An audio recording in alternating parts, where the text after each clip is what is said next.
जब इंसानों ने मिलकर रहना शुरू किया तो सवाल उठा, कौन फैसला करेगा, क्या सही है, क्या गलत, और जब कोई नियम तोड़े तो उसे सजा कौन देगा।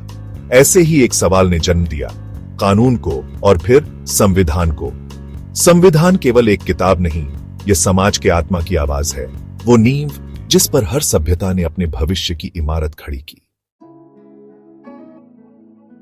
हर सभ्यता में कानून की शुरुआत इसी विचार से हुई कि लोगों को एक साथ रहने के लिए कुछ नियम चाहिए। इन नियमों की शुरुआत पहले परंपराओं से हुई, बुजुर्गों के फैसले, पवित्र ग्रंथों की शिक्षाएं और सामाजिक मूल्य।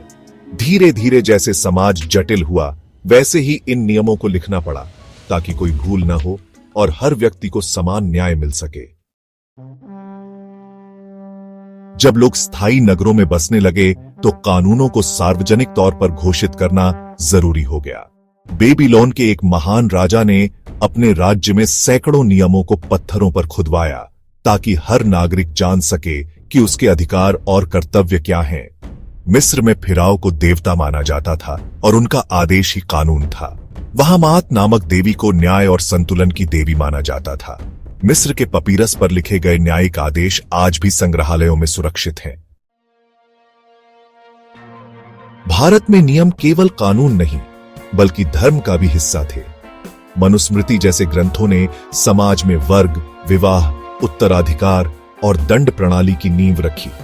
बाद में अर्थशास्त्र ने प्रशासन, गुप्तचरी, कर व्यवस्था और न्याय को एक गहरी वैज्ञानिक दृष्टि से देखा। इसमें राज्य का संचालन किस नियम से हो, यह पूरी स्पष्टता से बताया गया। उस काल में यह एक सुव्यवस्थित शासन व्यवस्था का दस्तावेज था जो अपने आप में एक प्रकार का संविधान माना जा सकता है।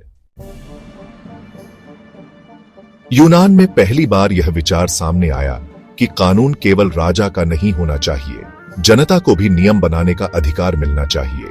वहीं रोम ने नागरिक कानूनों की एक स्पष्ट और सार्वभौमिक प्रणाली विकसित की। 12 टेबल्स जैसे कानून लोगों को सार्वजनिक स्थानों पर पढ़ने को मिलते थे। वहां नागरिकता, संपत्ति, विवाह और अपराधों पर विस्तृत नियम तय किए गए। यही रोमन कानून बाद में यूरोप के कानूनों की रीढ़ बन गया। इस्लामी दुनिया में शरीयत ने एक धार्मिक और न्यायिक आधार प्रस्तुत किया। यह न केवल धार्मिक आचरण को परिभाषित करता था बल्कि समाज, व्यापार, अपराध और दंड को भी नियोजित करता था। खिलाफत और बाद में सल्तनतों में काजियों की नियुक्ति होती थी जो इस्लामी कानून के आधार पर न्याय करते थे। लेकिन इन इस्लामी राज्यों में स्थानीय परंपराओं और तात्कालिक व्यावसायिक जरूरतों के अनुसार भी कानून विकसित होते रहे।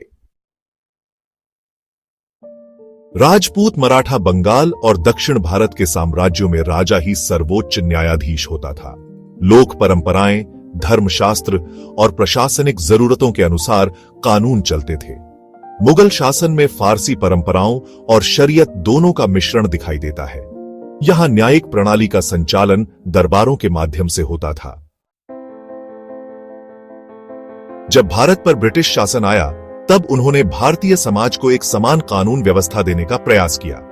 यही समय था जब इंडियन पेनल कोड लिखा गया, एक ऐसा आपराधिक कानून जो आज भी लगभग वैसा ही बना हुआ है। ब्रिटिश इंडिया में न्यायालयों की स्थापना, पुलिस व्यवस्था और सिविल सर्विस आधारित प्रशासनिक ढांचा, इन सभी ने एक आधुनिक संविधान की नींव रखी। जब एक राष्ट्र अपने सभी नागरिकों को समान अधिकार, न्याय और स्वतंत्रता देने का संकल्प करता है, तब वह संविधान बनाता है। एक देश ने सभी शक्तियों को संतुलित करने के लिए एक विस्तृत और सुव्यवस्थित नियम पुस्तिका लिखी। यह था पहला आधुनिक संविधान। इसमें सरकार की शाखाएं, जनता के अधिकार और स्वतंत्र न्यायपालिका का जिक्र था। दूसरे देश ने नागरिकों को यह घोषणा दी कि सभी मनुष्य जन्म से समान हैं और उन्हें स्वतंत्रता और अधिकार मिलने चाहिए। जब एक नया भारत बना तो उसके लिए संविधान भी नया लिखा गया, पर उसकी जड़ें हजारों साल पुरानी परंपराओं, न्यायिक अनुभवों और वैश्विक विचारों में थीं। संविधान सभा के सदस्यों ने हजारों घंटों की बहस, दुनिया भर के संविधान का अध्ययन और भारत के सामाजिक सांस्कृतिक ढांचे को ध्यान में रखकर एक अद्भुत संविधान लिखा। यह आज भी दुनिया का सबसे विस्तृत संविधान है, जिसमें न केवल बुनियादी अधिकार दिए गए बल्कि समाज के हर वर्ग की गरिमा को भी संरक्षित किया गया। इंग्लैंड के पास कोई लिखित संविधान नहीं है। वहां परंपराएं और अदालतों के निर्णय ही संविधान का कार्य करते हैं। जापान का संविधान विदेशी प्रभाव से बना, लेकिन वहां की संस्कृति के अनुरूप ढाला गया। कुछ देशों ने इंटरनेट पर जनता की राय लेकर संविधान बनाया, जैसे आइसलैंड। संविधान सिर्फ एक दस्तावेज नहीं है, यह सभ्यता की वो आवाज है जो कहती है, हम सब एक साथ एक समान हैं। हर नियम, हर अधिकार, हर अनुच्छेद एक कहानी कहता है, संघर्ष की, सोच की और समाज की प्रगति की। फैक्ट वाला पर हम ऐसी ही कहानियां लाते हैं, विज्ञान और इतिहास के उस संगम से, जहां अतीत हमारी आंखों के सामने जिंदा हो उठता है।